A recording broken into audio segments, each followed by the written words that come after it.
Kapag wala pa kayong supply sa bahay ninyo at gusto niyo nang malaman kung functional ba lahat ng switch at socket natin, kapag i-on natin ang switch, gagana ba yung ilaw natin? So merong paraan tayo dyan para malaman kung gagana ba lahat ng switch at mga socket. Gamit lang tayo ng multi-tester, select lang natin dito sa resistance times 10. So dito tayo mag-check sa circuit breaker load side. Gamit tayo dito ng incandescent bulb para magkaroon ng resistance ang ating linya.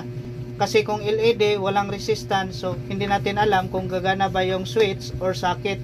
So dito check natin, select natin yan sa times 10, check natin dito. Kapag i-on natin ang switch, dapat may resistance yan, gagalaw yung needle point. So check natin, malaman natin dito kung functional yung switch at socket. Yan, ibig sabihin gumagalaw ang needle point, may resistance, ibig sabihin goods yung switch at socket. Next, dito naman tayo sa kabilang socket. So check natin, on.